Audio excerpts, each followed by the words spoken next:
en sing saam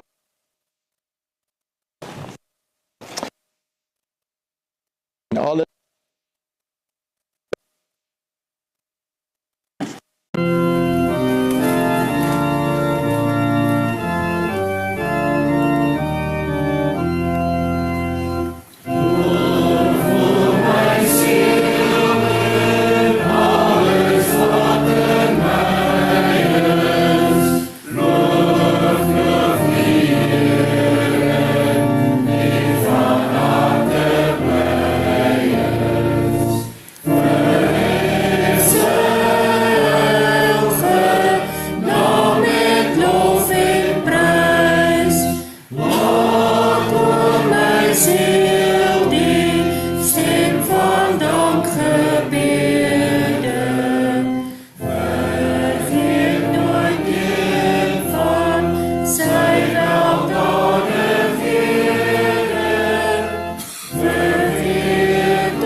die Almagtige, die Skepper van hemel en aarde, en in Jesus Christus, sy eniggebore Seun, ons Here, wat ontvang is van die Heilige Gees, gebore uit die Maagd Maria, wat gelei het onder Pontius Pilatus, gekruisig is, gesterf het en begrawe is, en neergedaal het na die hel, wat op die 3de dag opgestaan het uit die dood, opgevaar het na die hemel en sit aan die regterhand van God, die Almagtige Vader, vanwaar hy sal kom om die lewendes en die dooies te oordeel. Ek glo in die Heilige Gees, ek glo aan 'n heilige algemene Christelike kerk, die gemeenskap van die heiliges, die vergewing van sondes, die opstanding van die liggaam en 'n ewige lewe. Amen.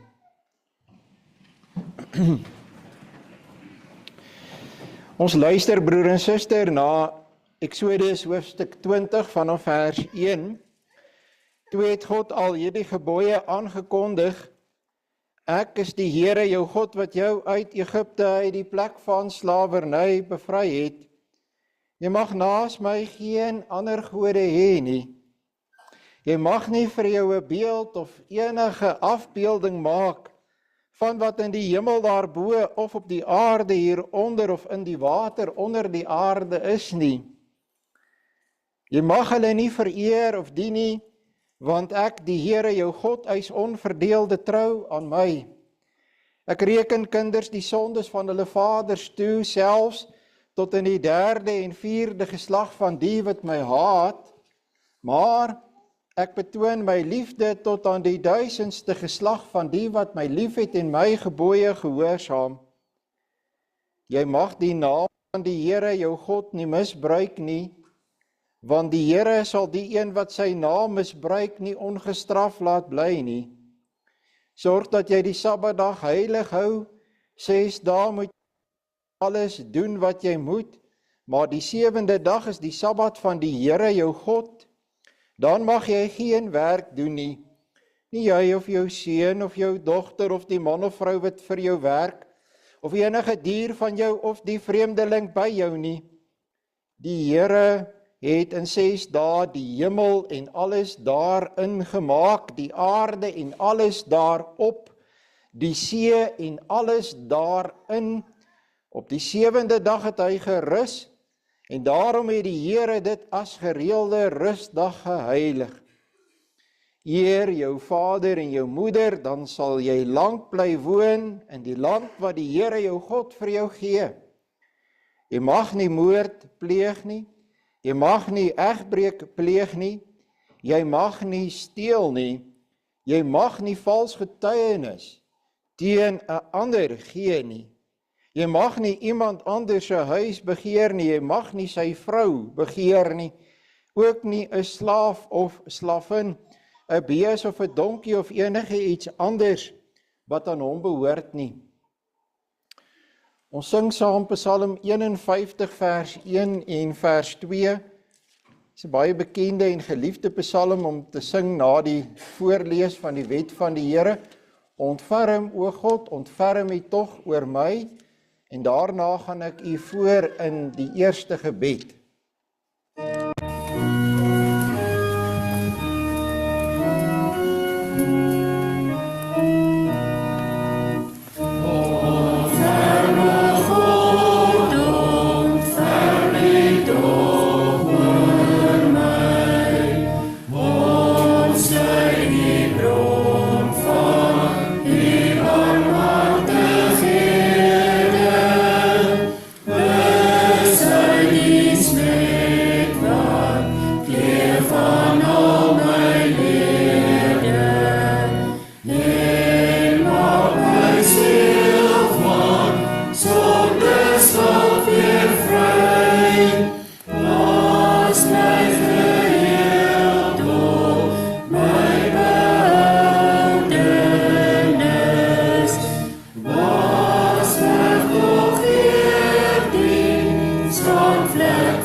Vra dat ons hom net so 'n bietjie harder sit, dat ek nie so hard moet werk met my stem nie. Asseblief Jan.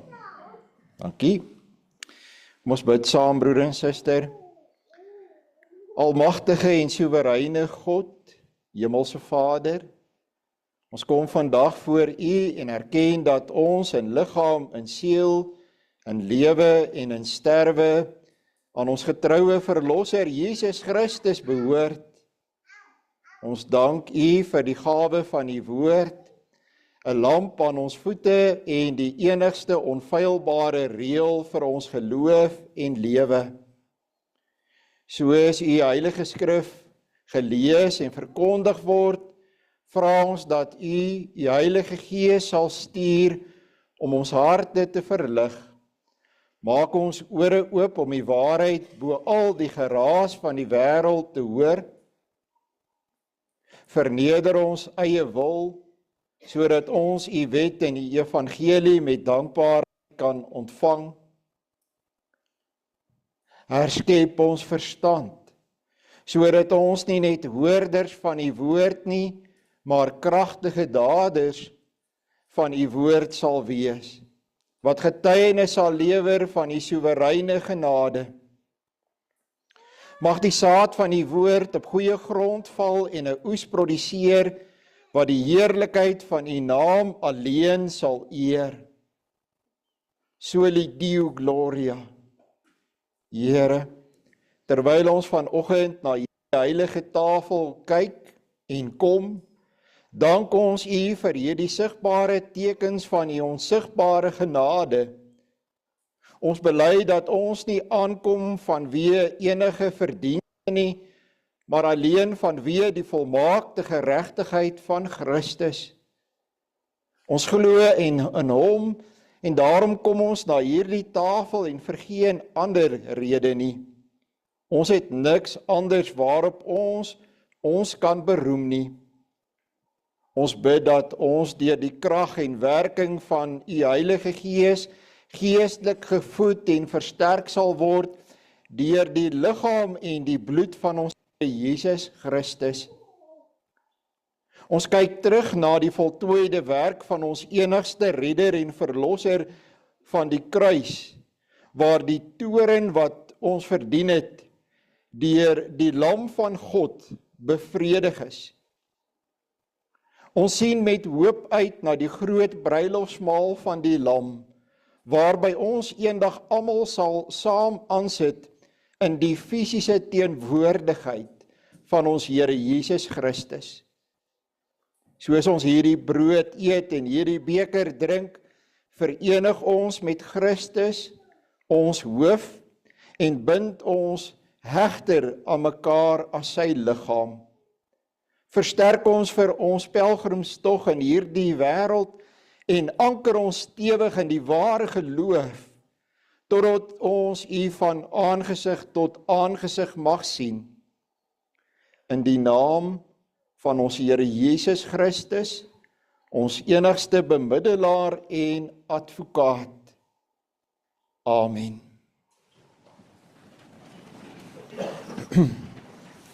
Geliefde broer en suster, ek lees vir ons uit die woord van die Here uit Lukas 22. Ons begin lees in vers 14 tot 38. Toe die uur aangebreek het, het hy en die apostel saam met hom vir ete aangeleen. Toe sê hy vir hulle, ek het van harte begeer om hierdie Pasga saam met julle te eet voordat ek ly. Want ek sê vir julle, ek sal beslis nie weer eet totdat dit vervul is in die koninkryk van God nie. Daarna het hy 'n beker geneem en nadat hy gedank het gesê, neem dit en deel dit onder mekaar, want ek sê vir julle, van nou af sal ek beslis nie weer van die vrug van die druiwestok drink, totdat die koninkryk van God gekom het nie. En hy het 'n brood geneem, en nadat hy die seëngebed uitgespreek het, breek hy dit en gee dit vir hulle en sê, dit is my liggaam wat vir julle gegee word, doen dit om my in herinnering te bring. So ook met die beker na die ete met die woorde, hierdie beker wat ter wille van julle uitgegiet word, is die nuwe verbond deur my bloed. Maar kyk, die hand van die een wat my gaan verraai, is saam met my aan tafel, want met die seun van die mens sal dit gaan soos wat dit bepaal is. Maar weet daardie man deur wie hy verraai word, hulle het mekaar te begin afvra wie van hulle dit tog sou wees wat so iets sou doen. Daar het toe 'n twis onder hulle ontstaan oor wie van hulle as die belangrikste beskou moet word. Maar hy sê vir hulle, die konings van die nasies heers oor hulle, en diegene wat gesag oor hulle het, word weldoeners genoem. Julle is egter nie so nie, maar laat die belangrikste onder julle wees soos die geringste, en die een wat leiding gee soos iemand wat dien. Want wie is belangriker, die een wat aan tafel aanleen of die een wat bedien? Is dit nie die een aan tafel nie? Ek egter is tussen julle soos iemand wat dien. Julle is die mense wat deur al my beproewinge steeds by my gebly het.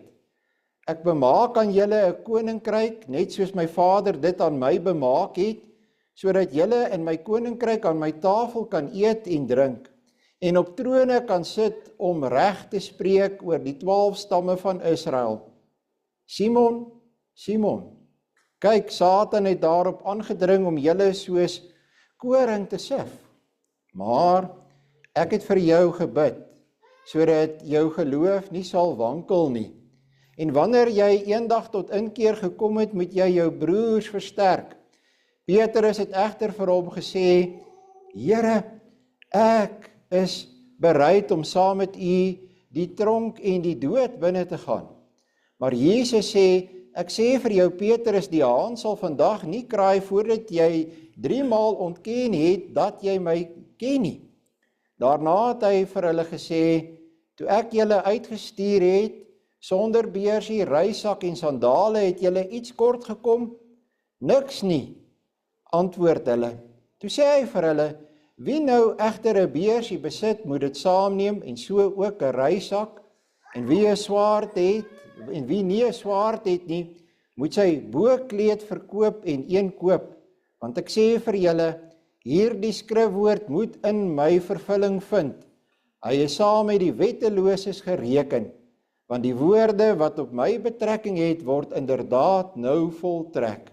Hulle sê toe, Here, kyk, hier is 2 swaarde, en hy sê vir hulle, dit is genoeg. Nou, ons teksverse, broer en suster, is baie duidelik dan vers 14, dat dit die ete was, waar tydens die Here die nagmaal ingestel het, en dan ook vers 24, wat vir ons vertel van die gestryery, wat daar onder hulle ontstaan het. Daar het toe 'n twis onder hulle ontstaan, oor wie van hulle as die belangrikste beskou word.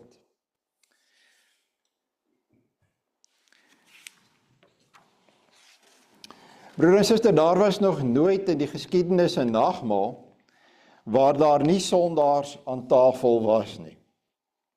Ons het verlede week met voorbereiding gesien, hoe dat die Here Jesus saam met die sondaars, saam met die tollenaars, sondaars van die ergste graad, aan tafel was. Hoe dat hy onvolmaakte mense rondom hom gehad het aan die nagmaaltafel. En daarom, broer en suster, was dit juis vir die volmaaktes 'n groot probleem gewees, en het hulle nie kans gesien om saam aan daardie tafel aan te sit nie. Dit was die skrifgeleerdes en die fariseërs. Hulle wou nie meng met die sondaars, wat die Here Jesus saam met hom aan die tafel ontvang het nie. Selfs die Here se teenwoordigheid aan die tafel het vir hulle geen verskil gemaak nie, en het hulle nog nie kans gesien om aan te sit nie.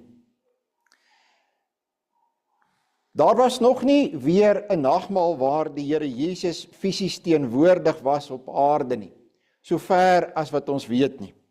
Ons lees die Bybel en daar was vele geleenthede wat hulle saam geëet het, maar dit is nie duidelik dat hulle tydens daardie geleentheid die nagmaal gevier het nie. Ek herinner u daaraan dat hy tydens die viering van die Pasga, na die einde van die viering van die Pasga, die nagmaal ingestel het.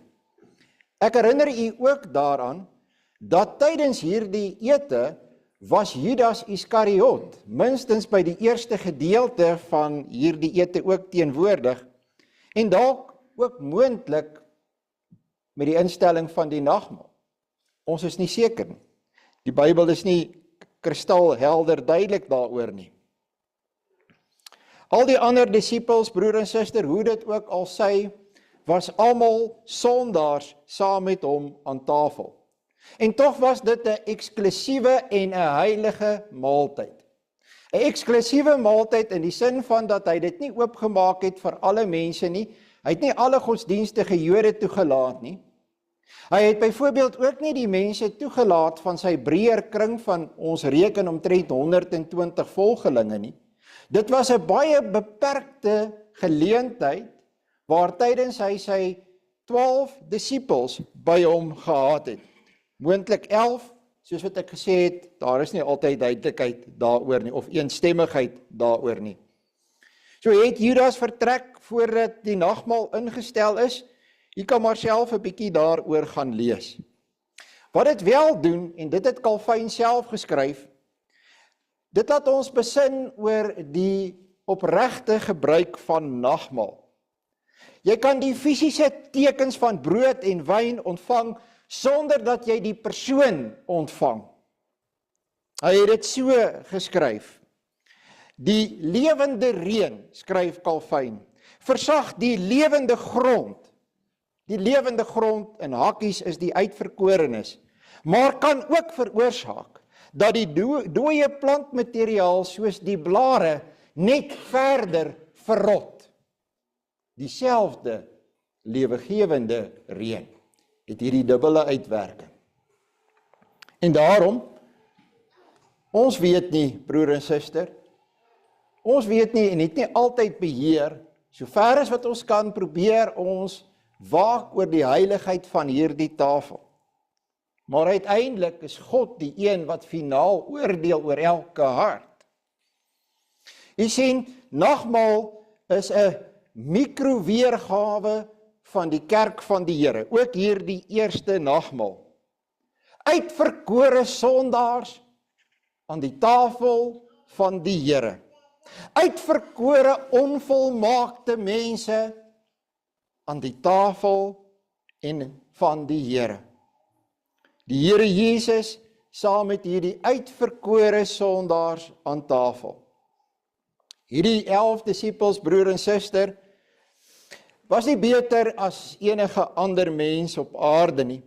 Hulle het nie meer die genade van God verdien as enige iemand anderste nie. En tog het die Here Jesus hulle toegelaat aan die tafel van die Here. En die nagmaal het hulle skynbaar ook nie ingrypend verander nie. Hulle was steeds sondaars daarna. En ons sal dit ook sien in die preek wat hierna kom. Judas is die verworpene, die een wat Christus uiteindelik nie net verraai het nie, maar verkoop het. Maar Petrus is die uitverkore sondaar wat die Here verloon het. En is Petrus meer waardig as Judas?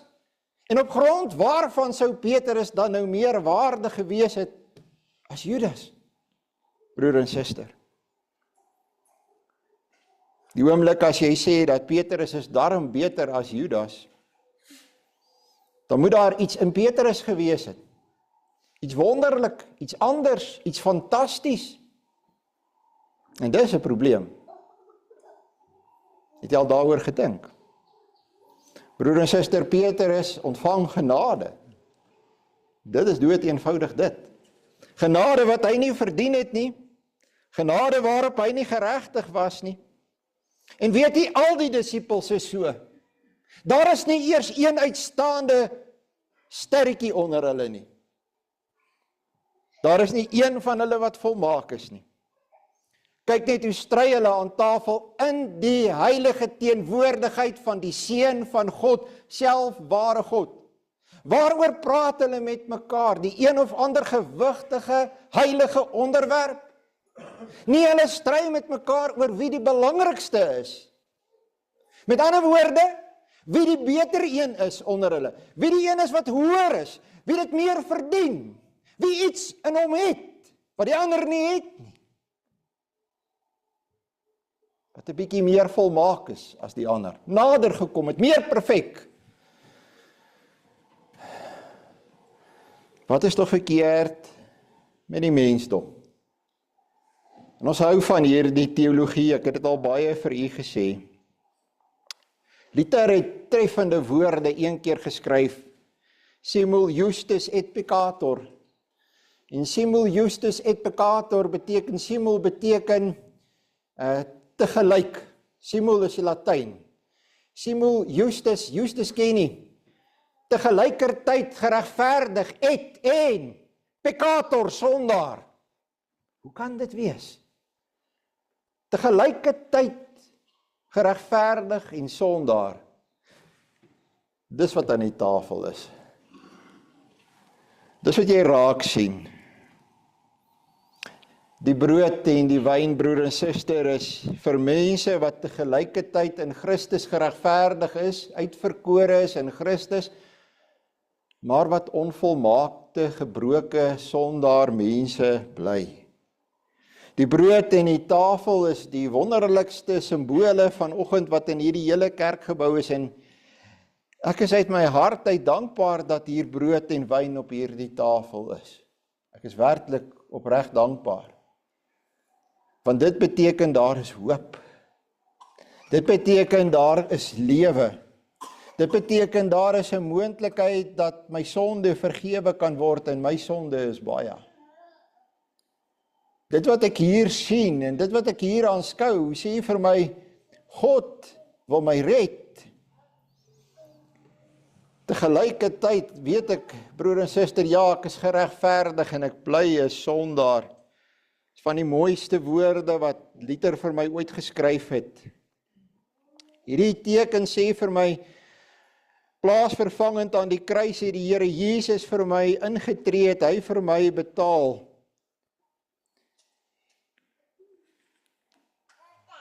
Ek is nie waardig om te kom aansit by hierdie tafel nie.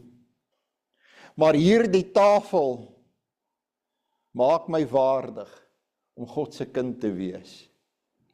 Ek verdien dit nie om hier te wees nie. Want God verdien alles vir my. Maar God verander my ook deur sy Heilige Gees. En daarom praat ons van die sakramente as genademiddele. Onthou u dit uit die katekisasie daar. En genademiddele beteken middele van genade. Nie soos die Rooms-Katolieke dit verstaan, dat as ek van hierdie brood eet en hierdie wyn drink, dan word die genade in my ingestort op 'n onnatuurlike wyse deur my mond en my slukdarm. Kom die genade fisies in my in, want Christus is werklik deur my geëet en gedrink. Ons almal weet, dit verander nie in werklike bloed en in werklike vleis nie. Dis genade middele, broer en suster, want dit verkondig aan my dat daar is vir my hoop en lewe en God red my. En daarom is dit vir my 'n genademiddel. Ek verdien dit geensins nie, net soos die disippels aan die tafel nie. Maar God wil sy genade aan my gee. Ek sou ook waarskynlik weggehardloop het in daardie nag. Jy weet, is dit nie vir u stikkend ironies nie? Ek meen, hier is hulle aan tafel saam met die Here en hulle stry oor plekke en belangrikheid. En 'n rukkie van nou af, hardloop hulle soos 'n klomp lafaards van hom af weg. Dan wil hulle wegkom van die genade af. Maar hier, toe al die omstandighede gunstig en goed is, toe wil hulle bly, en toe is hulle voorbok. Ja, broer en suster, simulus justus et peccator. Tegelijkertyd is ek geregverdig, maar ek is 'n sondaar. Ek roem nie in my eie getrouheid nie, ek roem nie oor iets wat binne in my is nie, want daar is niks. Niks behalwe 'n sondige, geweldige gaping en 'n leegheid nie.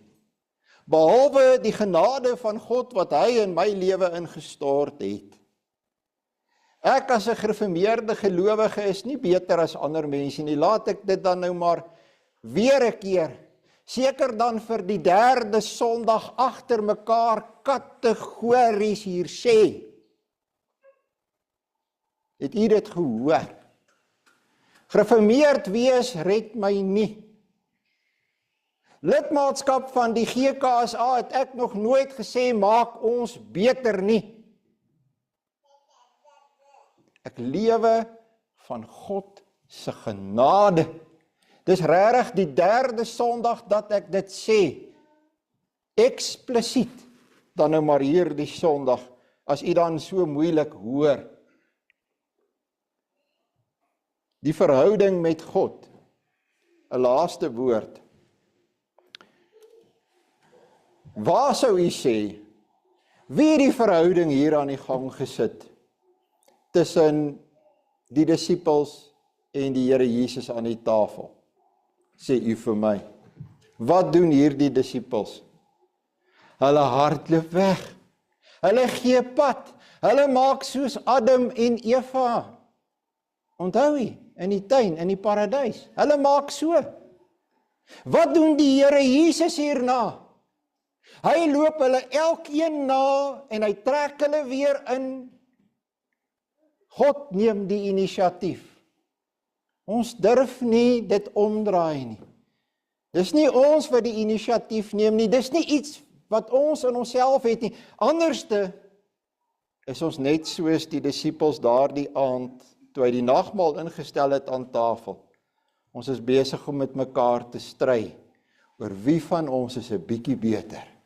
Wie is 'n bietjie meer perfek?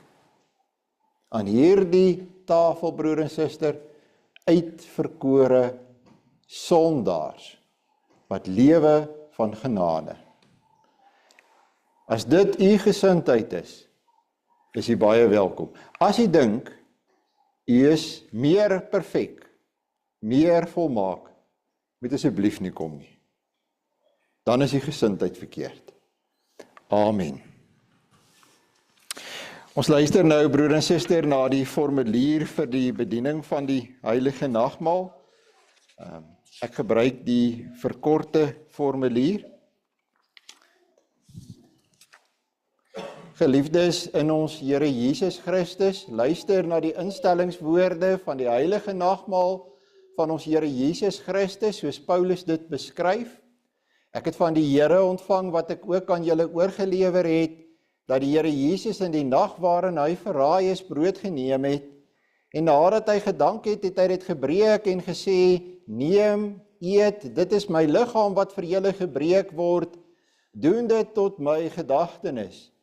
Net so ook die beker na die ete met die woorde, hierdie beker is die Nuwe Testament in my bloed, doen dit so dikwels as julle daaruit drink tot my gedagtenis. Want so dikwels as julle hierdie brood eet en hierdie beker drink, verkondig julle die dood van die Here totdat hy kom. Wie dan op onwaardige wyse hierdie brood eet of die beker van die Here drink, sal skuldig wees aan die liggaam en bloed van die Here. Maar die mens moet homself beproef en so van die brood eet en uit die beker drink. Om die nagmaal reg en troostryk te vier, is dit nodig om onsself vooraf reg te ondersoek en dit tot sy gedagtenis te gebruik. Die ware selfondersoek bevat hierdie 3 hoofpunte.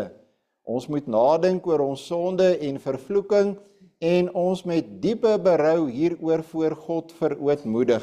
Ons moet die vaste belofte van God glo dat al ons sondes alleen op grond van die soenverdienste van Christus vergewe is en dat sy volmaakte geregtigheid ons toegereken en geskenk is.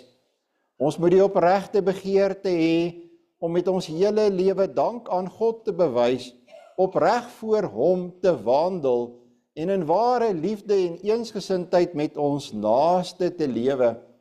Wie so gesind is, wil God in genade aanneem en in die seëninge van die nagmaal laat deel. Maar hulle wat hardnekkig en sonder berou God se gebod oortree, eet en drink 'n oordeel oor hulle self. Daarom verkondig ons aan alle afgodsdienaars, towenaars en waarsêers en die wat aan hulle glo, godslasteraars en skeermakers in kerk en staat, mynediges en ongehoorsaames, moordenaars en twissoekers, egbrekers, hoereerders, dronkaards, diewe, rowers, dobbelaars en gierigaards, om nie na die nagmaal van die Here te kom nie, want niemand wat liefdeloos en aanstootlik lewe het deel aan die ryk van Christus nie. Tog kom ons nie na die nagmaal omdat ons onsself sondeloos en volmaak ag nie, inteendeel. Ons kom juis omdat ons ons lewe buite onsself in Christus soek.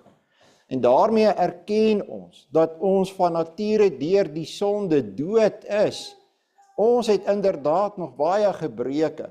Gebrek aan geloof, aan ywer in God se diens, aan liefde tot God en ons naaste. Ons het egter deur die genade van die Heilige Gees van harte berou oor ons sondes en begeer opreg om volgens al die gebooie van God te lewe. En daarom kan ons seker wees dat God ons in genade aanneem en waardig maak om deel te hê aan die hemelse spys en drank. Die Here leer ons die doel van die nagmaal wanneer hy sê, doen dit tot my gedagtenis. Om dit te doen moet ons opreg glo dat hy deur die Vader na hierdie wêreld gestuur is, dat hy ware mens geword het en as sondelose lam die toorn van God gedurende sy hele lewe op aarde vir ons gedra het. Hy het met volmaakte gehoorsaamheid God se wet vir ons vervul. Hy het ons smaad gedra sodat ons nooit weer tot skande sou word nie. Hy is onskuldig ter dood veroordeel sodat ons voor die gerig van God vrygespreek kan word. Hy is aan die kruis gespyker om die skuldbrief van ons sondes vas te naal. So het hy ons vervloeking op hom geneem om ons met sy seën te vul. Hy het helse pyn en smart en bange Godverlatenheid gelei toe hy uitgeroep het, my God, waarom het U my verlaat? Sodat ons nooit meer deur God verlaat sou word nie. Eindelik het hy met sy dood en bloedstorting die ewige genade verbond bekragtig met die woorde, dit is volbring. Wanneer ons so aan hom dink, word die tekens van brood en wyn telkens weer 'n versekering dat hy hom in ons plek oorgegee het en dat hy ons so seker met sy liggaam en bloed voed en versterk, as wat ons die brood en wyn eet en drink. So wil die lewende Christus deur sy Gees ons van sy liefde verseker en ons tot die vaste wete bring dat ons ook tot hierdie genadeverbond behoort. En elke maal as ons nagmaal vier, verkondig ons sy dood totdat hy kom. En daarom laat die fees van die nagmaal ons ook met groot verlange uitsien na die bruilofsmaal van die Lam. So leer die nagmaal ons om die enige kruisoffer van ons Here Jesus Christus as die enigste grondslag van ons saligheid in die geloof te omhels. Daar is sy liggaam gebreek en sy bloed vergiet tot 'n volkome versoening van al ons sondes en het hy vir ons die ware voedsel en drank van die ewige lewe geword. Deur sy dood het hy ook vir ons die lewendmakende Gees verwerf, wat ons aan Christus in ware gemeenskap verbind en in al sy rykdomme laat deel. Dieselfde Gees bind ons ook as lede van een liggaam in ware liefde saam. Omdat ons almal aan die een brood 'n deel het, is ons almal een liggaam en daarom moet ons almal wat deur die geloof in Christus ingelyf is, hierdie eenheid in liefde met woord en daad teenoor mekaar bewys. Mag God deur sy Gees ons daartoe help. Liefde broer en suster, ons gaan nou saam bid.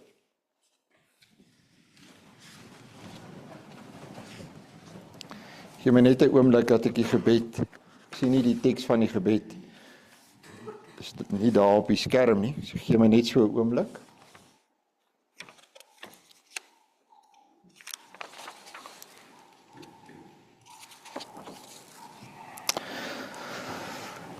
Laat ons nou eers voor God verootmoedig en hom gelowig om sy genade aanroep.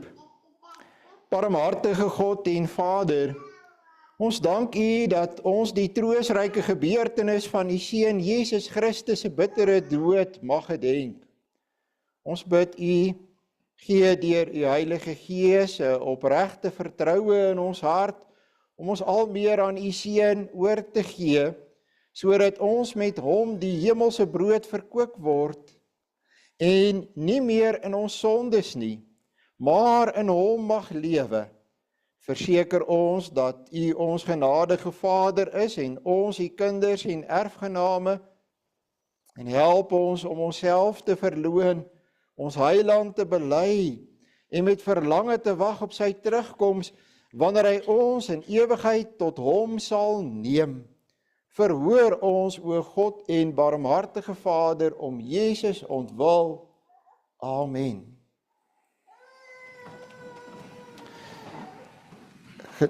Geliefde broer en suster, terwyl die tafel voor u in gereedheid gebring word, Psalm 36 vers 2. Psalm 36 vers 2. U goedheid, Heer, is hemelhoog.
Ek lees vir u Jesaja 51 vers 1. Luister na my, julle wat die geregtigheid najaag, wat die Here soek. Aanskou die rots waaruit julle gekap is en die holte van die put waaruit julle gegrawe is.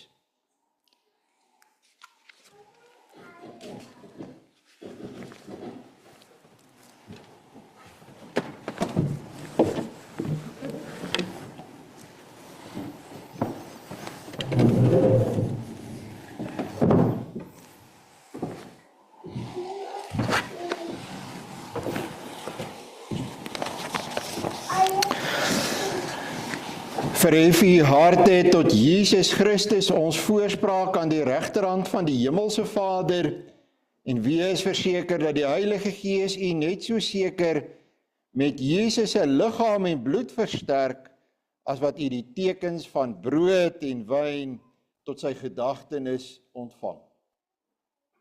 Broer en suster, met hierdie woorde kan die eerste persone uit hierdie blok toetree tot die tafel van ons Here.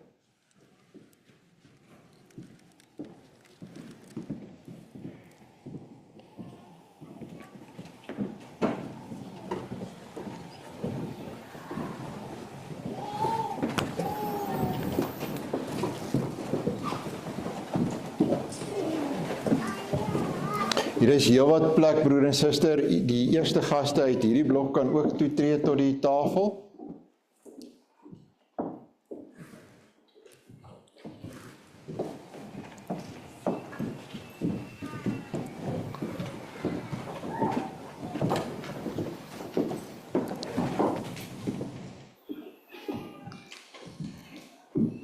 En dan is hier nog 2 plekke, broer en suster.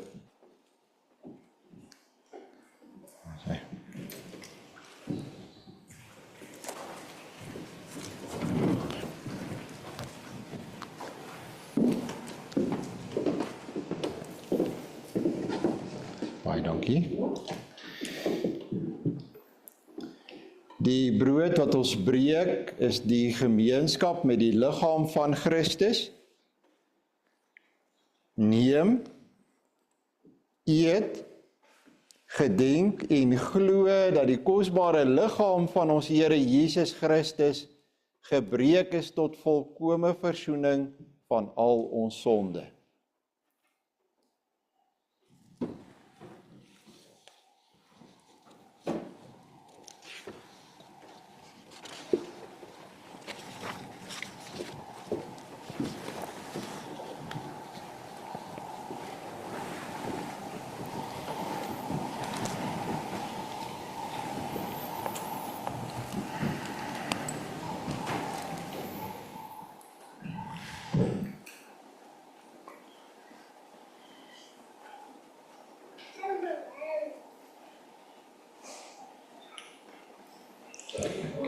Dankie, Abri. Die beker van danksegging wat ons met danksegging seën is die gemeenskap met die bloed van Christus. Neem, drink almal daaruit, gedenk en glo dat die kosbare bloed van ons Here Jesus Christus vergiet is tot volkome versoening van al ons sondes. Romeine hoofstuk 3, broer en suster, is die hoofstuk in die Bybel wat vir ons vertel hoe onvolmaak ons is, maar ook van Christus se genade spreek. Paulus skryf in vers 23, almal het gesondig en het nie deel aan die heerlikheid van God nie, maar hulle word sonder dat hulle dit verdien op grond van sy genade vrygespreek, vanweë die verlossing deur Jesus Christus. Hom het God gegee as offer wat deur sy bloed versoening bewerk het vir die wat glo. Hierdeur het God getoon wat sy vryspraak behels. Hy het die sondes wat hy voorheen in sy verdraagsaamheid tydelik ongestraf laat bly het, vergewe. Maar hy het ook getoon wat sy vryspraak in die teenwoordige tyd behels. Hy oordeel regverdig, deurdat hy elkeen vryspreek wat in Christus glo.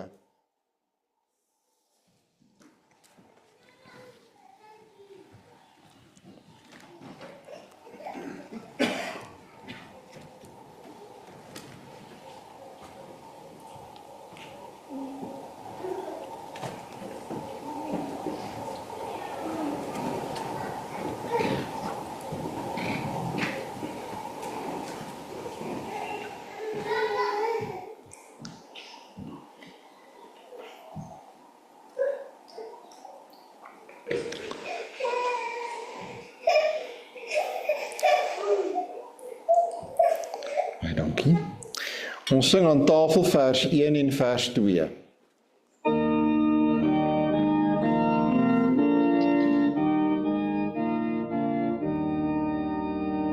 God het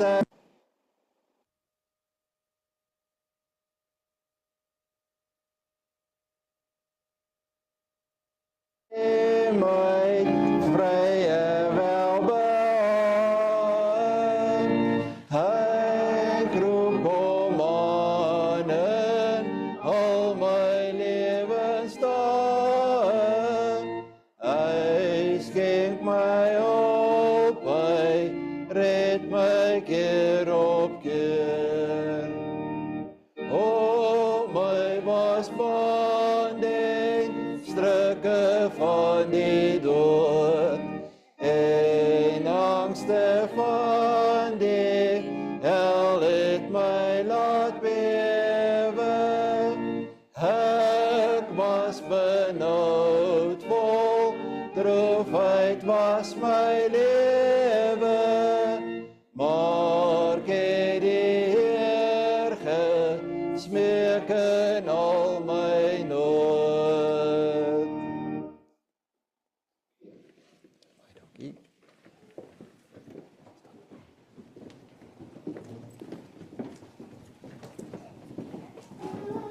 Hallo Darlene. Hallo Lisa.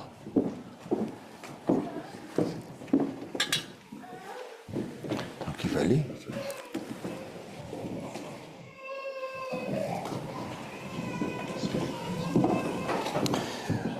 Broer en suster, die laaste gaste uit hierdie blok kan toetree tot die tafel. Baie dankie. Baie dankie. Frikkie, baie dankie.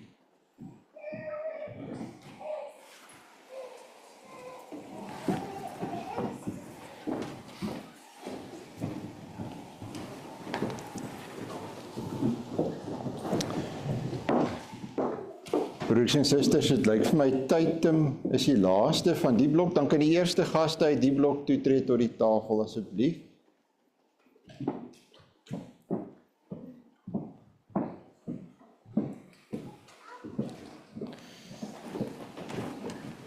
Ja, hier gaan nog drie plekke wees, lyk dit vir my, of 2 plekke wees, dat aan die kwarte woorde kan inkom. Ja. Ek is reg dan nie. Tannie kan hier langs Ewald kom sit. Dankie. Dankie Tannie.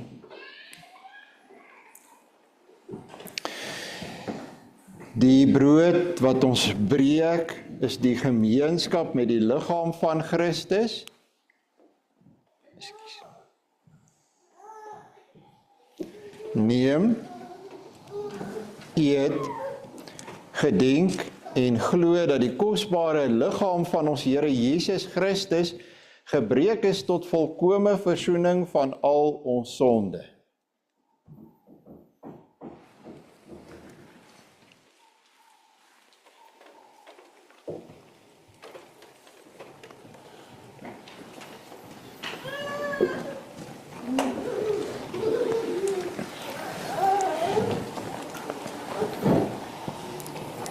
Die drinkbeker van danksegging wat ons met danksegging seën is die gemeenskap met die bloed van Christus. Neem,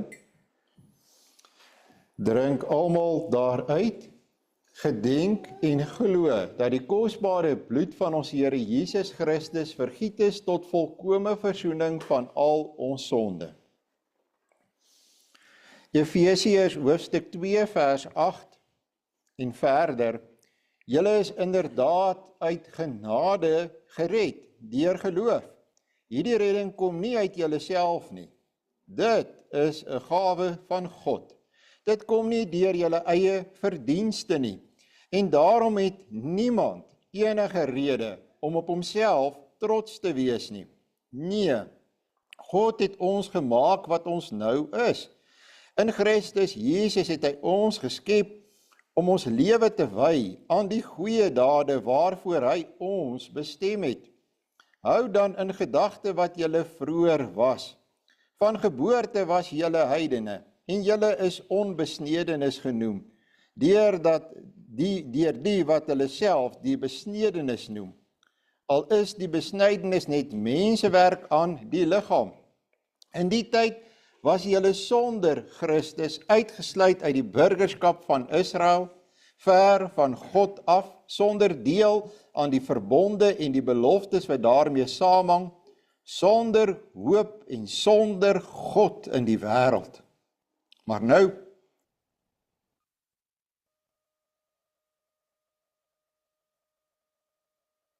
wat vroeër ver van God gelewe het nou naby gekom deur die bloed van Christus. Aan tafel vers 3 en vers 4.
Baie dankie.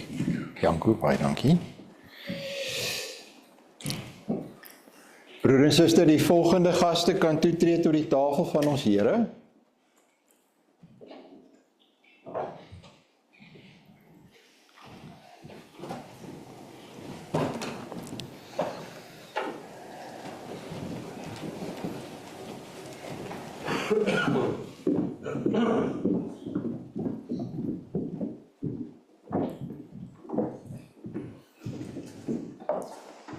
Hier gaan nog 'n hele klompie plekke wees, broer en suster.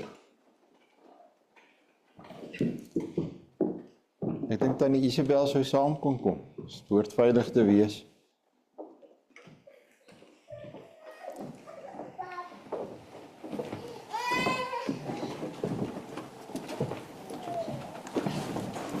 Jacques en Ankie, ja, julle kan nog kom.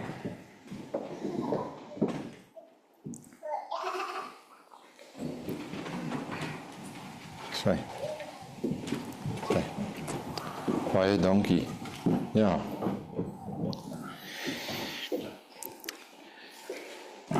Die brood wat ons breek is die gemeenskap met die liggaam van Christus. Neem, eet, gedenk en glo dat die kosbare liggaam van ons Here Jesus Christus gebreek is tot volkome versoening van al ons sondes.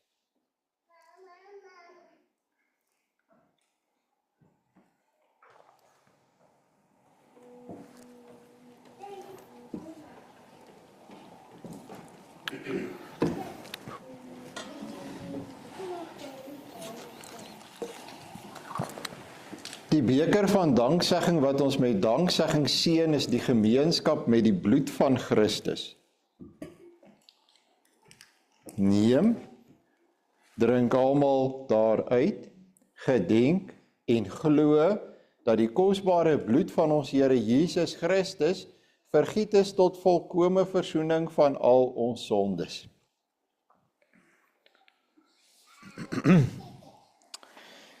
Die woord van die Here raak 'n mens diep, broer en suster. Hebreërs hoofstuk 10, en dan sê hy verder, aan hulle sondes en hulle oortredings sal ek nooit meer dink nie. Waar die sondes vergewe is geen offer daarvoor meer nodig nie. Broers, ons het dus nou deur die bloed van Jesus vrye toegang tot die heiligdom, en dit op 'n weg wat niet is en na die lewe lei. Hierdie weg het hy vir ons gebaan deur die voorhangsel hier.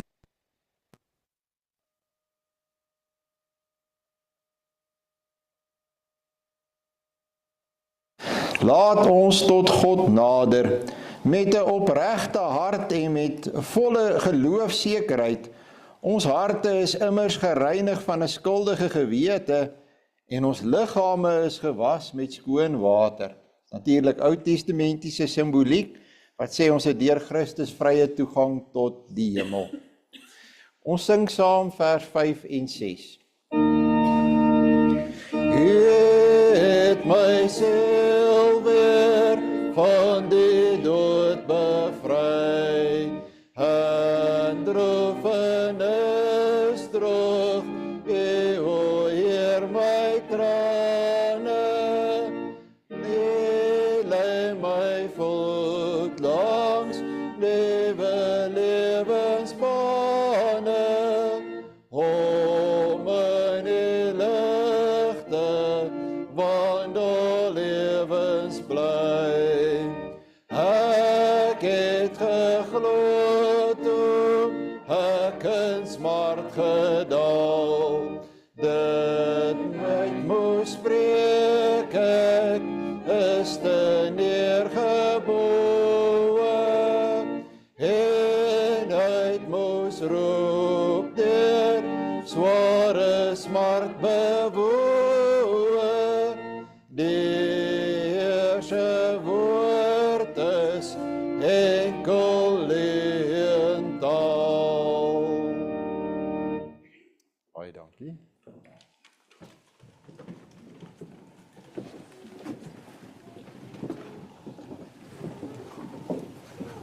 Hallo Mike, hoe gaan dit met julle? Nee, baie goed, dankie. Hallo julle twee, hallo. Ja, sê baie dankie. Baie dankie, Aubrey. Baie dankie. Nee, nog so twee.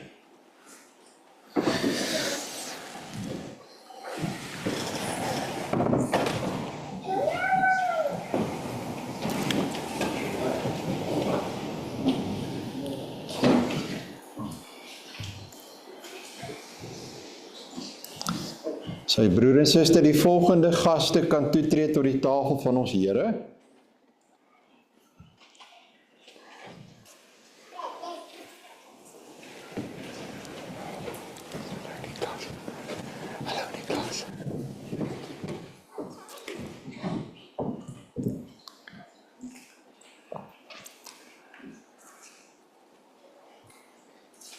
Ek sien hier, lyk vir my gaan nog baie plek wees, broer en suster. Ek was so lank vra of die moeders in die moederskamer, of hulle nie dalk ook wil kom nie.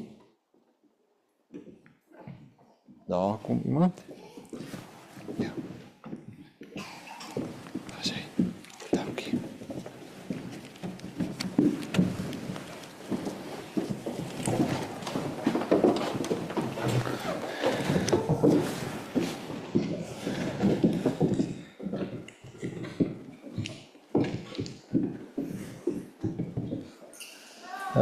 Ja, hier is nog, broer en suster, hier is nog 5 plekke. Ek dink dat ek net sien watter moeder, kom maar van die kerkraadslede, dink ek kan ook kom, want hier is nog heel wat te jaak en so, dis nie 'n probleem nie. Ja, dink as Cassie, dan lyk dit daarom ook bietjie voller, dan sal ons nog 1 tafel hê waarmee ons gaan afsluit. Dankie Elsabie.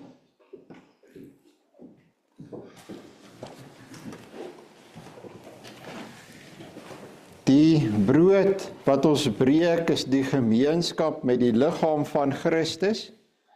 Neem, eet, gedenk en glo dat die kosbare liggaam van ons Here Jesus Christus gebreek is tot volkome versoening van al ons sondes.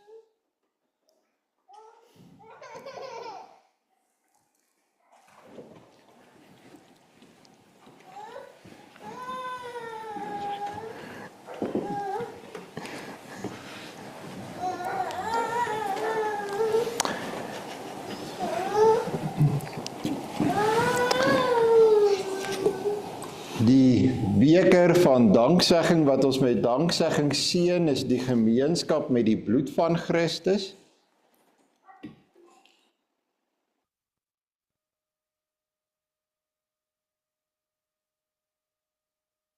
En glo dat die kosbare bloed van ons Here Jesus Christus vergiet is tot volkome versoening van al ons sonde. Hebreërs hoofstuk 13 vers 11, die bloed van die offerdiere word deur die hoëpriester in die heiligdom ingebring vir die sonde, maar hulle liggame word buitekant die laar verbrand. En daarom het Jesus ook buitekant die stadspoort gelei om die volk deur sy eie bloed van hulle sonde te reinig. Laat ons dan nou uitgaan na hom toe buitekant die laar en die smaad dra wat hy gedra het. Want ons het in hierdie wêreld geen vaste verblyfplek nie. Ons is op soek na die toekomstige. Laat ons dan onophoudelik deur Jesus aan God 'n offer van lof bring. Die lof wat ons aan hom bring, wat aan hom gebring word deur die lippe wat sy naam bely. Ons sing saam, broeder en suster, net vers 7 van Psalm 116. Wat kan ek die Heer vir al sy guns vergeld? Wat kan ek die Heer vir al sy guns vergeld? Wat kan ek hom bring uit dank vir sy genade?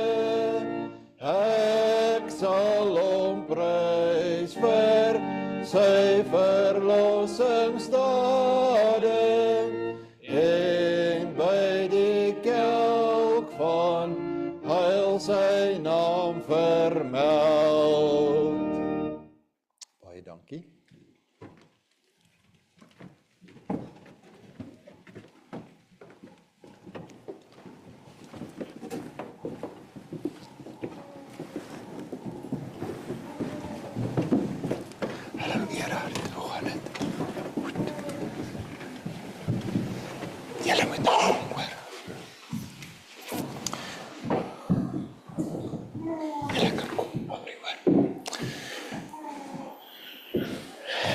Broers en susters, ek wil bevestig dat hierdie die laaste tafel gaan wees, so ek wil vra dat u wat nog nie gebruik het nie en kan gebruik, moet asseblief na die tafel van die Here toe kom nou. Kom ons maak hom maar van hierdie kant af vol, dat ons min of meer by mekaar sit. So u moet asseblief nou kom, dis die tafel waarmee ons gaan afsluit.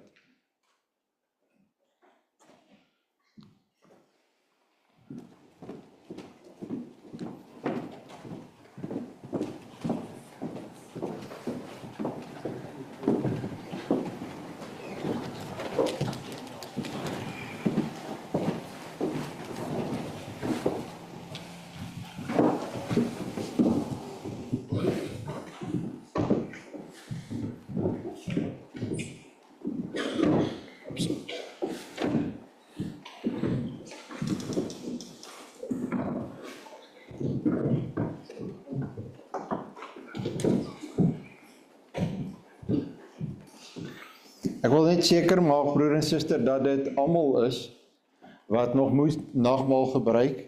Ek probeer nou maar altyd kyk, maar dit lyk vir my na almal. Ons sluit dan met die tafel af. Die brood wat ons breek, is die gemeenskap met die liggaam van Christus. Neem, eet, gedenk en glo dat die kosbare liggaam van ons Here Jesus Christus gebreek is tot volkome versoening van al ons sondes.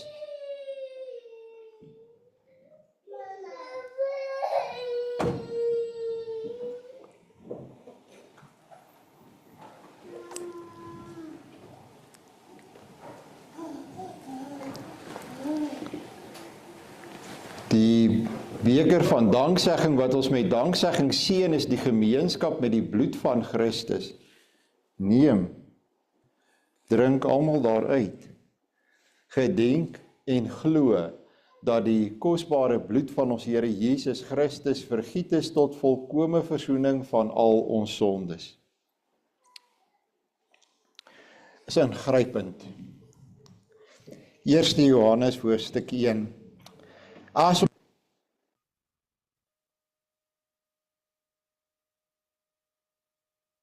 handel ons nie volgens die waarheid nie, maar as ons in die lig lewe soos hy in die lig is, het ons met mekaar deel aan dieselfde gemeenskap en reinig die bloed van Jesus, sy seun, ons van elke sonde.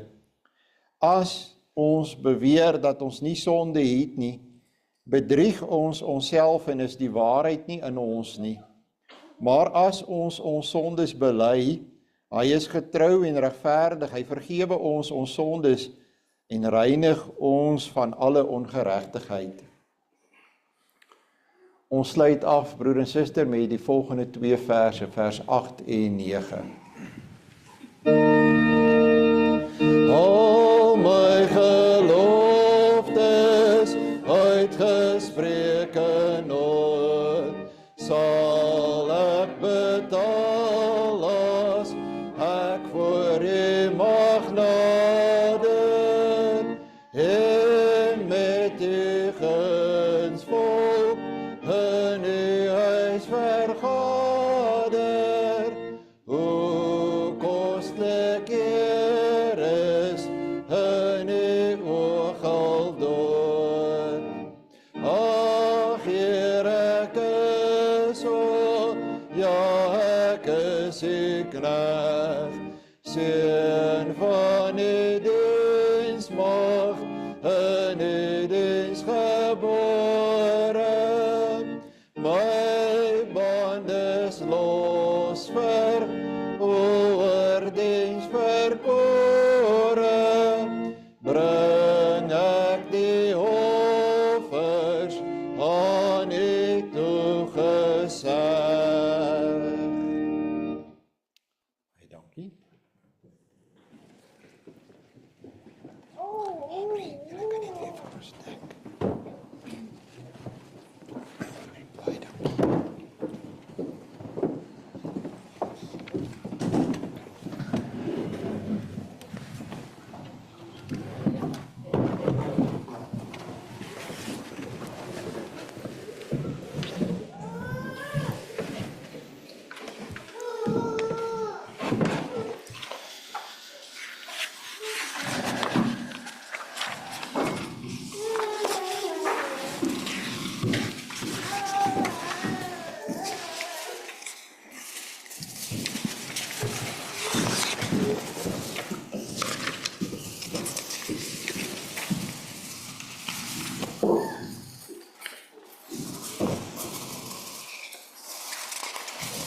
Ons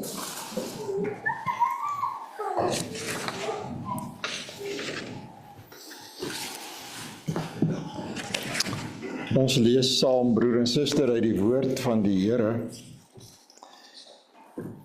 3 korter gedeeltes, weer uit Lukas 22 vers 54 tot 65. Nadat hulle Jesus gevange geneem het, het hulle hom weggelei en die hoëpriester se amptswoning binne gelei. Petrus het op 'n afstand gevolg.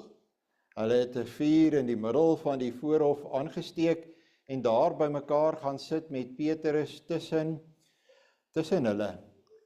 Toe 'n sekere diensmeisie om daar in die lig van die vuur sien sit, het sy na hom gekyk en gesê, hy was ook saam met hom, maar hy het dit ontken. Ek ken hom nie, vrou.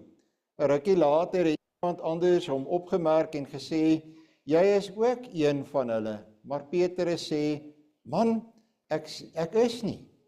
Na ongeveer 'n uur het iemand anders daarop aangedring en gesê, so waar ook hy was saam met hom, want hy is ook 'n Galileër.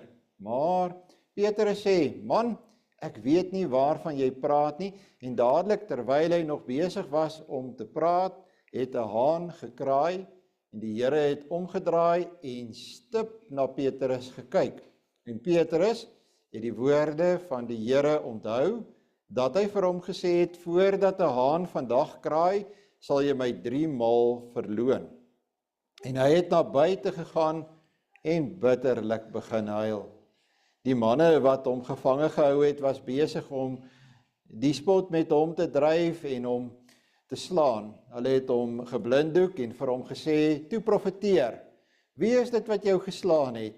En hulle het aangehou om hom nog baie ander beledigende dinge toe te voeg. En dan Matteus 27 vers 3 tot 10, wat het van Judas geword? Toe Judas sy verraaier sien dat hy veroordeel is, het hy berou gekry. Hy het toe die 30 silwerstukke na die leierpriesters en die familiehoofde teruggeneem en gesê, ek het gesondig deur onskuldige bloed te verraai. Hulle het egter gesê, wat het dit met ons te doen? Jy moet maar self toesien. Hy het toe die silwerstukke in die tempel neergegooi, weggegaan en homself gaan ophang. Die leierpriesters het die silwerstukke geneem en gesê, dit is nie toelaatbaar om dit in die skatkis te gooi nie, aangesien dit bloedgeld is. Hulle het toe 'n besluit geneem en met die geld die grond van die pottebakker aangekoop, as 'n begrafplaas vir vreemdelinge. En daarom word daardie grond tot vandag toe bloedgrond genoem. Toe is die uitspraak van die profeet Jeremia vervul. Hulle het 30 silwerstukke, die prys waarteen hy deur die kinders van Israel gewaardeer is, geneem en dit vir die grond van die pottebakker gegee, net soos die Here my beveel het. Dan lees ons Petrus se heraanstelling in sy ampt. Johannes 21, dit is na die kruisiging, na die opstanding. Daar by die meer van Genesaret, klompie van die Here se disippels is daar, hulle het saam geëet. Toe hulle klaar was met ontbyt, vra Jesus vir Simon Petrus, Simon, seun van Johannes, het jy my baie lief, meer as hulle? Hy sê vir hom, ja Here, u weet dat ek u lief het. Hy sê vir hom, laat my lammers wei. Hy vra hom weer 'n tweede keer, Simon, seun van Johannes, het jy my baie lief? Hy sê vir hom, ja Here, u weet dat ek u lief het. Hy sê vir hom, pas my skape op. Hy vra hom die 3de keer, Simon, seun van Johannes, het jy my lief? Petrus het bedroef geword, omdat hy hom die 3de keer gevra het jy my lief? En hy antwoord hom, Here, u weet alles. U weet dat ek u lief het. Jesus sê vir hom, laat my skape wei. Amen, amen. Ek sê vir jou, toe jy jonger was, het jy jouself jou gordel vasgemaak en gegaan waar jy wou, maar wanneer jy oud word, sal jy jou hande uitsteek en iemand anders sal jou gordel vasmaak en jou bring waar jy nie wil wees nie. Hy het dit gesê om aan te dui deur watter soort dood Petrus God sou verheerlik, en nadat hy dit gesê het, sê hy vir Petrus, volg my. Geliefde broer en suster, Petrus aan die nagmaaltafel is vir ons 'n toon. Die kinders sal weet, 'n mens kry die Engelse uitdrukking van hy's 'n poster, hy's vir ons 'n toonbeeld. Ek dink dis die naaste wat ons in Afrikaans kan kom daarin, van 'n uitverkore sondaar aan die nagmaaltafel.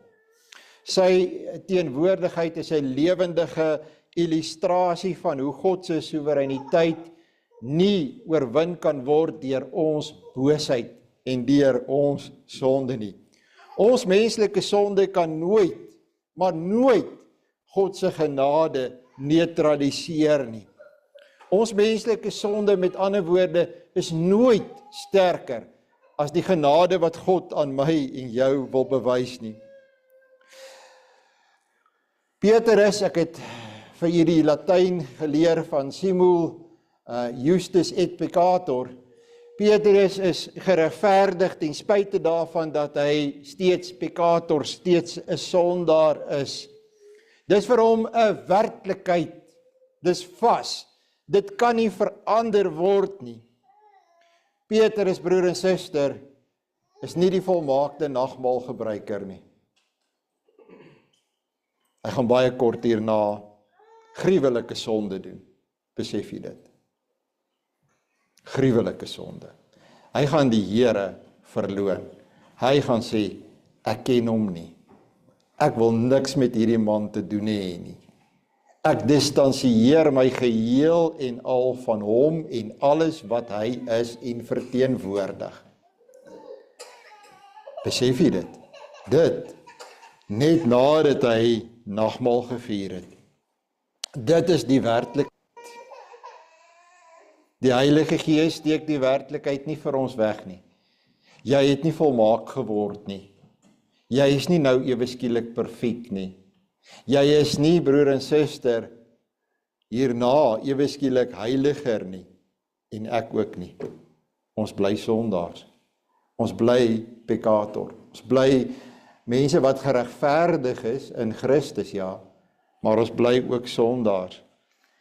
Ek dink miskien in die verlede het mense baie keer die idee gehad dat nagmaal het hulle so verander dat hulle volmaak geword het, opgehou sondig het. Miskien was daar selfs spreuke wat dit so laat klink het.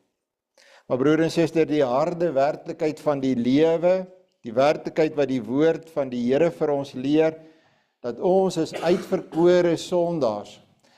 Die regverdiging van die uitverkorene danksy Christus ten spyte van tydelike mislukking. Mislukking gaan kom. Dis 'n werklikheid. Dis 'n gegewene. Wel sekerlik tensy dit jou laaste oomblikke is en jou laaste paar minute is. Miskien kan jy dan sê, na hierdie nagmaal het ek nie so erg gesondig nie. Maar ek weet nie, broer en suster, my ou hart is so sondig en my oë is so swak. Ek doen sonde sommer hier in die kerk, terwyl ek besig is om te preek. Is dit nie met ons almal so nie? Is dit nie die werklikheid en die waarheid nie? Jy moet die orde van gebeure mooi reghou en jy moet dit mooi onthou. Onthou jy dat voordat hulle by die tafel gaan aandien het ons Here Jesus die voete van sy disippels gewas. En Petrus, vreeslik godsdienstig wat hy is, maar ook geweldig vals wat hy is. En ek sê weer, en die Here het hom toegelaat aan die tafel. As die Here sy voete wil was, dan sê hy, u sal nooit my voete was nie. Nooit. En as die Here vir hom gesê het, Petrus, jy durf nie die metode wat God gekies het bevraagteken nie. Dan gaan Petrus, net soos wat 'n sondaar maar is, heeltemal oor na die ander uiters toe en hy sê, Here, die hele lyf asseblief, van kop tot tone asseblief. Petrus lyk eintlik nie goed nie, broer en suster.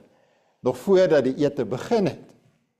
En daarna weet ons, en u die geskiedenis saam met my gelees, het dit ook nie veel beter gegaan met Petrus nie.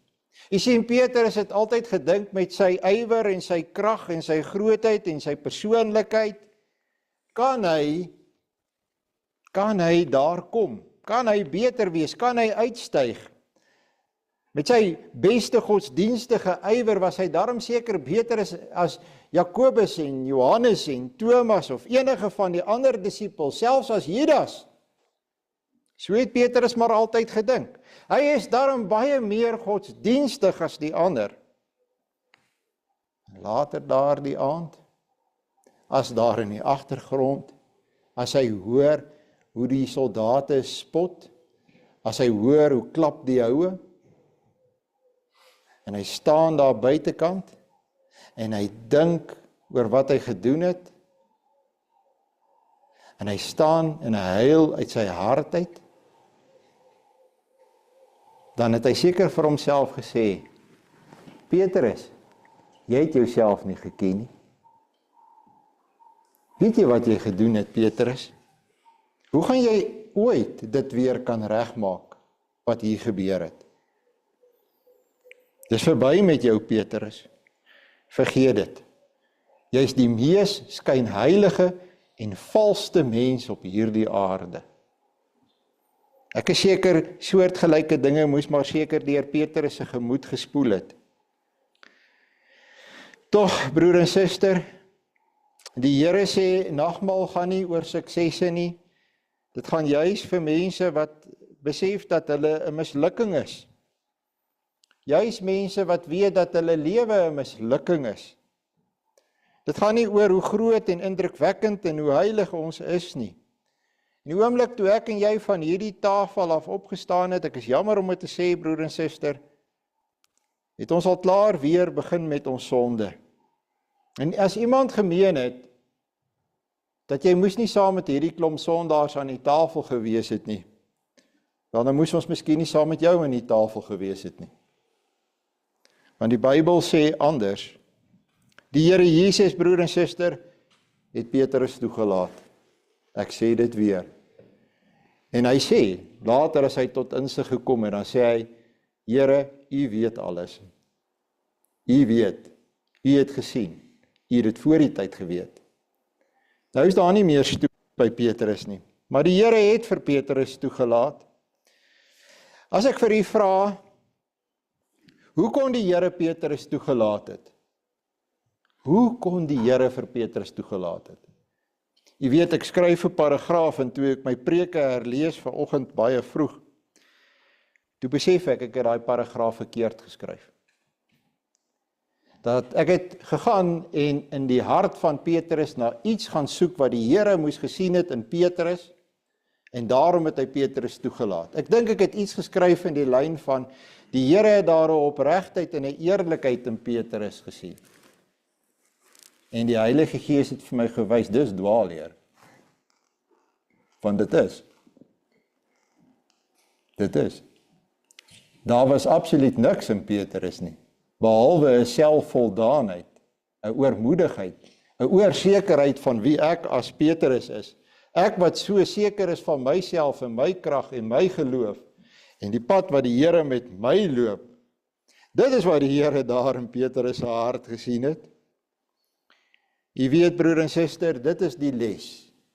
Dit is wat belangrik is dat ten spyte daarvan dat God dit in ons sien en dit in ons vind, dat hy sê, ek sal jou nog steeds lief hê en ek gaan jou nie verwerp nie.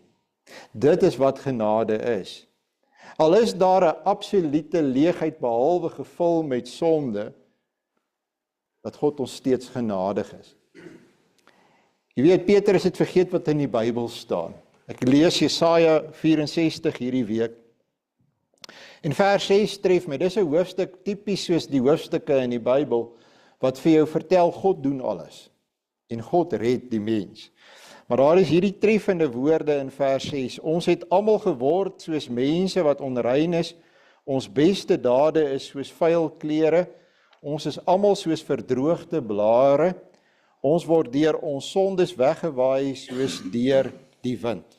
Ons word deur ons sondes weggewaai soos deur die wind. Watter woorde was die belangrikste woorde? Watter oomblik was die belangrikste oomblik vir Petrus aan die tafel? Weet u?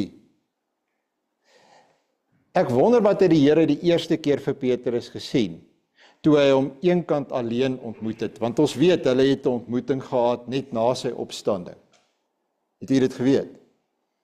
Hulle het mekaar ontmoet. Niemand was daar nie, dit was net die Here Jesus en Petrus. Hierdie is 'n latere ontmoeting. Wat het die Here daar vir Petrus gesê? Ek weet nie, die Bybel sê nie vir ons nie. Maar weet jy, wat was die belangrikste oomblik aan daardie tafel vir Petrus? Toe hy daar buitekant gestaan en huil het, toe hy weer begin visvang het, en hy was op die water elke dag. Weet jy wat 'n oomblik was vir hom die belangrikste? Ek weet dit was, want ek hoor wat hy vir die Here sê, as die Here hom weer roep in Johannes 21. Nou sê hy vir die Here, Here, u weet alles. Hy het nie so gedink nie. Hy het dit net nog nie ingesien nie. Nou weet hy die Here weet alles, en dis die belangrike moment was toe die Here vir hom gesê het, Petrus, die duiwel kom vir jou. Ek weet, die Vader het dit aan my geopenbaar, die duiwel gaan vir jou kom, en hy gaan vir jou binnekort kom, maar jy moet daaraan vashou, dat ek bid vir jou. Dat ek het reeds vir jou begin stry, en ek het reeds vir jou ingetree. Ek is jou gebedsmiddelaar, Petrus. Ek sal jou red, want jy gaan jouself nie kan red nie. En as jy reg gekom het, jy het weer op jou voete gekom, onthou wat jou roeping is. Onthou wat ek vir jou gesê het. Onthou wat ek jou geleer het. En die Here bring hom in daardie laaste hoofstuk van Johannes weer terug daarby. Kan jy dink dat iemand wat die Here verloon het, wat so diep geval het, wat sy lewe so uitmekaar uitgeval het, dat jy vir jouself sê, wat het jy gemaak? Wat het jy aangevang? Hoe gaan jy dit ooit regmaak? Hoe gaan jy dit regmaak? Jy kan dit nie regmaak nie. Hulle het hom gekruisig, hy's dood. Hoe gaan jy daarna met jou lewe aan? Waaraan gryp jy vas? Uiteindelik, ja, die Here het opgestaan uit die dood het en hy lewe, en Petrus het hom weer gesien. Hy het met die Petrus gepraat, maar Petrus, toe die Here hom begin ondervra, toe sê Petrus vir homself, hier kom dit nou. Die Here bly vir my vra, ek het hom lief, en die rede hoekom hy bly vir my vra, ek het hom lief, is omdat hy twyfel dat ek hom lief het. Hy glo nie dat ek hom lief het nie. Hy aanvaar dit nie. En ek kan dit verstaan, want kyk, wie is ek? Kyk, wie is ek? Selfs net na nagmaal, wat het ek aangevang? Ek verdien hom nie. Hy raak moedeloos, hartseer. Maar die Here sê vir hom, Petrus, jy was miskien daar aan die tafel alreeds, ook maar swak. En daarna het jy gestruikel en geval. Maar weet jy, dit was 'n tydelike mislukking, want jou redding is 'n ewige redding en dit staan vas. En dit hang nie van Petrus af nie. Ek is die waarborg, en dit wat jy daar aan daai tafel ontvang het, daardie brood en daardie wyn, is jou sekerheid, dat ten spyte van die mislukkings hierna, kan die Heilige Gees jou herstel, en in jou werk, dat jy weer bruikbaar en diensbaar vir my is. En daarom sê die Here vir Petrus, volg my. Volg die Here, broer en suster. Volg hierdie Here. Al is daar vir jou ook mislukkings. Amen. Kom ons dank saam.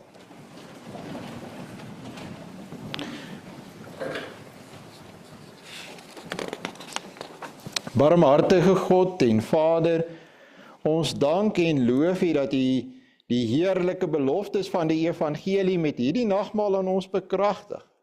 Ons dank U dat U U eniggebore seun geskenk het as 'n middelaar en 'n offer vir ons sondes. Ons dank U vir die ware geloof, waardeur ons deel kry aan die offer van U seun. Ons bid U, laat deur die werking van die Heilige Gees, die verkondiging van die dood van ons Here, ons daagliks laat groei in die geloof en in die heerlike gemeenskap met Christus, om sy naam ontwil. Amen. Daar is nou geleentheid vir die diens van barmhartigheid.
Psalm 66, vers 7 en vers 8.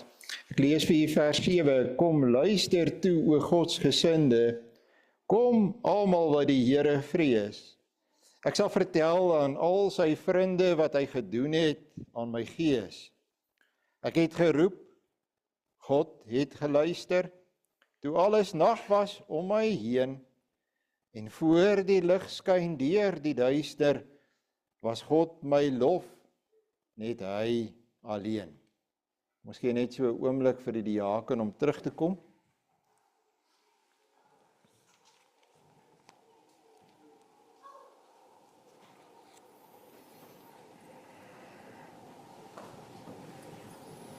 Hy is terug, dankie. Vers 7 en vers 8.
Die genade van ons Here Jesus Christus, die liefde van God ons Vader en die gemeenskap van die Heilige Gees is en bly met u almal.